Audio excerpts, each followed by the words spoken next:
Hi, almost third graders.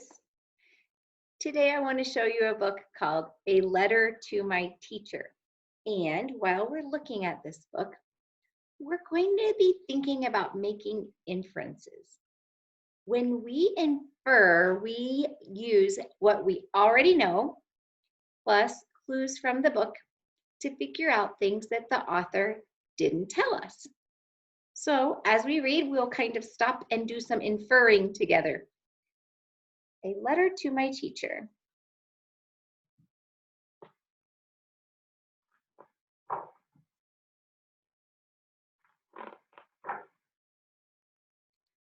Dear teacher, whenever I had something to tell you, I tugged on your shirt and whispered in your ear. This time I'm writing a letter. So right now I can already infer something because I'm looking at the letter and I'm seeing that it's written in cursive. So at least I'm knowing that whoever wrote this letter knows how to write cursive. I hope you remember me. I was the one who marched to school that first day, splashing through every puddle I could find. I wore a bright yellow raincoat and a dark, stormy frown, because for me, school meant sitting still and listening, two things I wasn't much good at.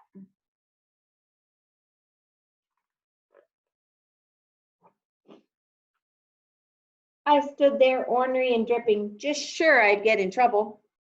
Good morning. Look at you standing there like Mary Kingsley, just back from canoeing up the Ogue River. Who? I said. Where? Mary Kingsley, the fearless explorer, you explained. Someday we'll read about her and crocodiles. Now get the mop. Crocodiles?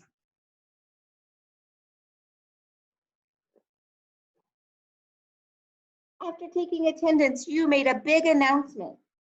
Welcome. This year we'll be planting the first ever second grade garden. It will be our great experiment. Yay, we get to dig in the mud, I shouted. True, but first we read about plants, you said. We'll use math to measure our plot and we'll write our garden plan. Reading? Math? Writing? I was better at running and jumping.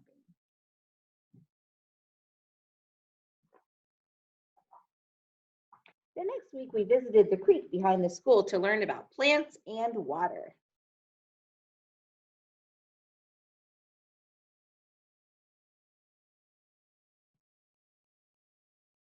I think this picture is kind of interesting too because you see the main character over here kind of doing her own thing and all the other kids are over here. I wonder what you can infer from that.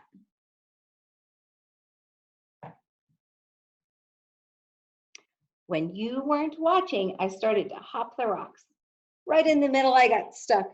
Look at me, I'm Mary What's Her Name, I hollered, trying to sound brave. Watch out for crocodiles, you called back. Then you rushed to rescue me. On the way back, you held my hand and never told anyone how much I was shaking.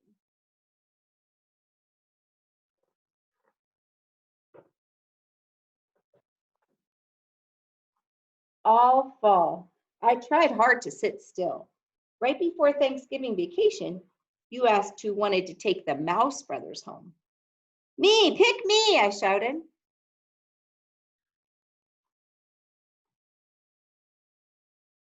But while I was busy eating turkey, my cat Lucy ate one brother. I bought a replacement mouse, except I just couldn't tell you.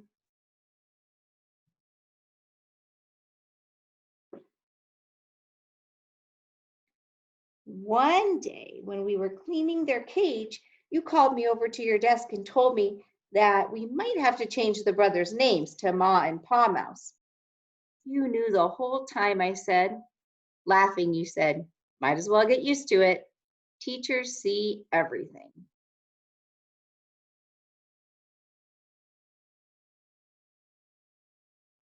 You could infer something right here because she replaced the mouse and now the Teacher said we're going to have to change their names to Ma and Pa Mouse. So you might be inferring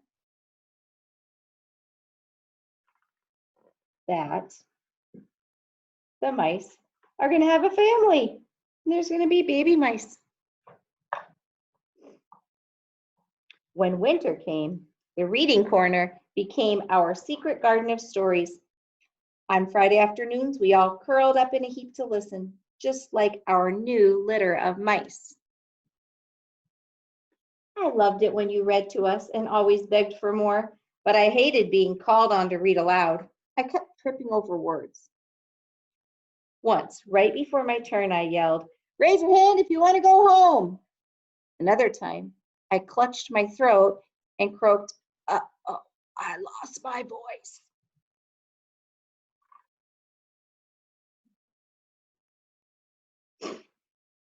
You can probably infer from this that the girl doesn't feel very confident about her reading. She might not feel like she's a very good reader. Nothing fooled you, though. You called me to your desk and asked, "When we make our garden, do you think the seeds will grow right away?"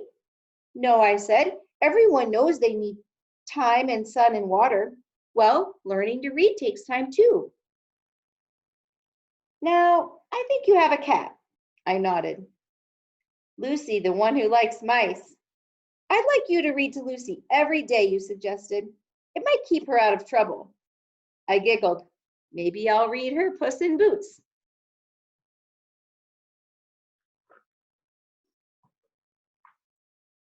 I practiced hard and you gave me extra help too. One day you brought me a special book. "I met a real author and he autographed it just for you," you said. I looked at the cover and sounded out the words. "Wow, it's about her, that explorer, Mary Kingsley." You smiled. "Next week, you can share it with the class."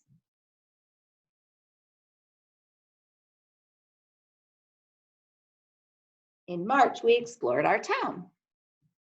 We went on a field trip to an old house. It was full of history and secret stairways. That page isn't very focused.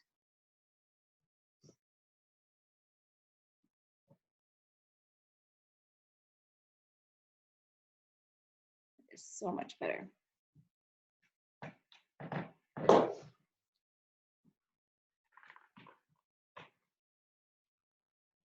When I slipped away to look for hidden treasure in the root cellar, you and the whole class had to trudge down the old stone steps to find me.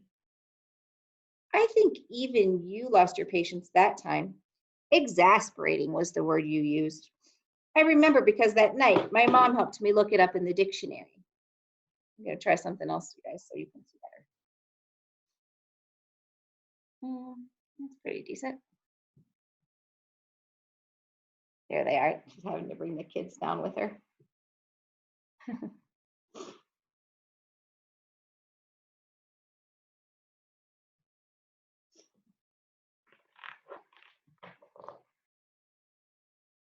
The day you brought in seeds for us to choose, I tugged on your shirt.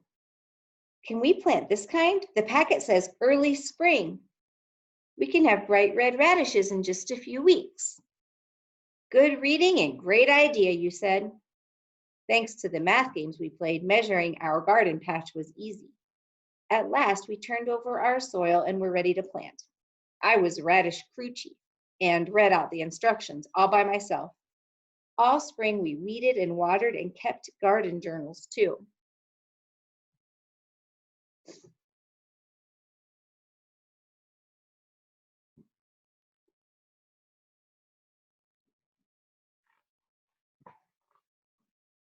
On the Friday before summer vacation, we wrote out invitations to every class to come enjoy the salad we'd grown ourselves. "Splendid spinach," said the principal. "It's because of the worms," I explained.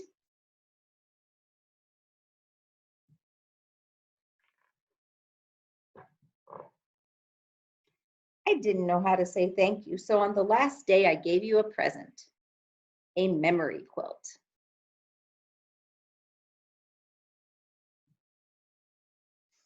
I'd measured squares on paper and made the story of our year in each one. The reading corner, worms in our compost, the magnificent mouse family, and best of all, a picture of you and me. We looked at the quilt a long time and then held it up for everyone to see. Thank you. Now I'll never forget you all and the year of the second grade garden. Me neither, I promised. And I never have. The author didn't tell me that this girl changed her mind about school and now she likes school, but I can tell, I can infer that she does like school now.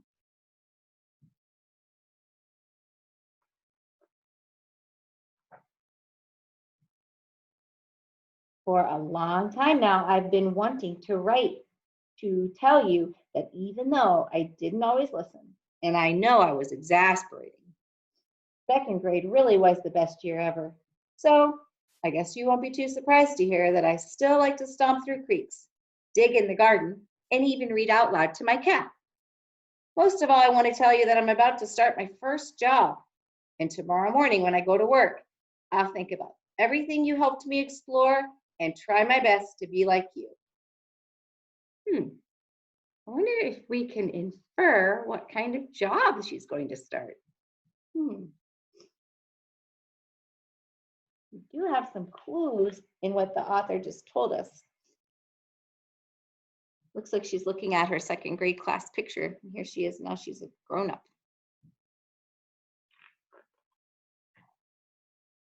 Thank you for being my teacher, your student.